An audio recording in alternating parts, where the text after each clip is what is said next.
పరిశుద్ధ నామానికి వందనాలు చెల్లిస్తుంటున్నాను. సంఘం కాపరికి మరియు చైర్మన్ గారికి, సంఘస్థులకు ప్రతి ఒక్కరికి నా హృదయపూర్వక వందనాలు తెలియజేస్తున్నాను.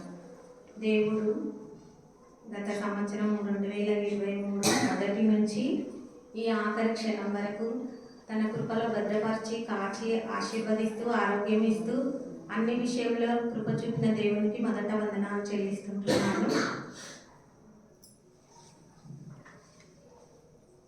అడగక ముందే అన్ని ఇస్తున్న దేవునికి నేనేమి చెల్లింపలేను. ప్రతి విషయంలో కృతజ్ఞతాస్తుతులు చెల్లిస్తూ మధ్యరాత్రి నాకు ఎప్పుడు మేల్కొచ్చినా 11 గంటలకు, 2 గంటలకు, 3 గంటలకు, 5 గంటలకు ఎప్పుడు మేల్కొచ్చినా కానీ ప్రేయర్ చేసుకుంటా నేను. ఎందుకంటే దేవా ఇంటి యజమానునికి అస్వస్థతగా ఉన్నది, డాక్టర్లు ఏం చెప్తలేరు.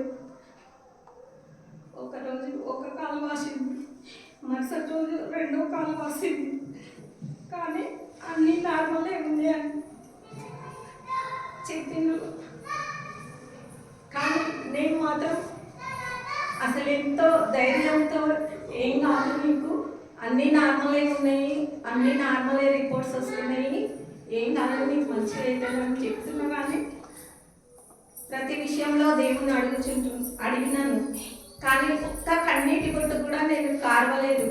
ఎందుకంటే ప్రతి విషయంలో దేవుని అడుగుతున్నా, దేవా నడిపిస్తావు నువ్వే కాబట్టి అడగక ముందే డైట్ చేస్తున్నందుకు నీకు వందనాలని దేవునికి తెలియజేసినాను.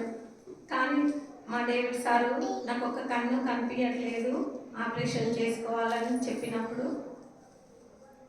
ఆ కన్ను విషయంలో కొంచెము 3 months గ్యాప్ అని చెప్పిండ్రు అనమాట. అయితే హైదరాబాద్కు నేను నువ్వు రాకున్న సెలవులు అనేటివి ఒక్కరోజు కూడా ఇవ్వరు అసలు. మా డాక్టరు ఫోన్ చేస్తే అసలు ఫోన్ ఇస్తాడు, సెలవు అడిగితే సెలవు ఇయ్యరు. కానీ మా సూపర్వైజర్స్ చాలా మంచి వాళ్ళు.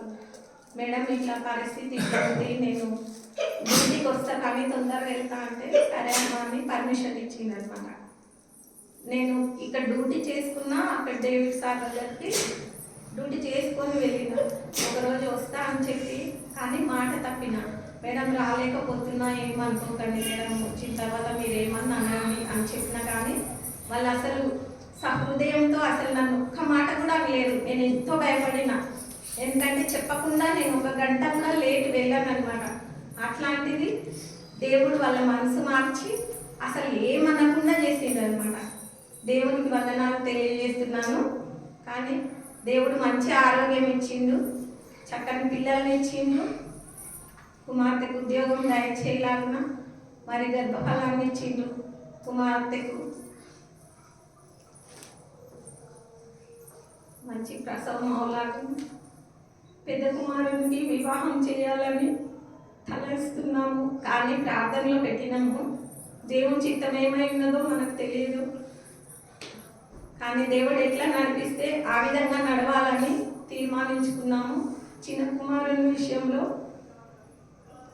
దేవాన్ని చిత్తం ఏమైందో చిన్న కుమారుని పట్ల మీరే మనసు మార్చండి అని ప్రార్థన చేసినప్పుడు చిన్న కుమారుడు కూడా తల్లిదండ్రులకు లోబడి చెప్పిన మాట వింటున్నందుకు దేవునికి వందనాలు తెలియజేస్తున్నాను. దేవుడు నడిపిస్తాడు. ఈ సంవత్సరంలో, నూతన సంవత్సరంలో కూడా దేవుడు అదే విధంగా నడిపిస్తాడని నమ్ముచు ఈ చిన్న సాక్ష్యాన్ని ముగిస్తున్నాను. నడిపిస్తాడు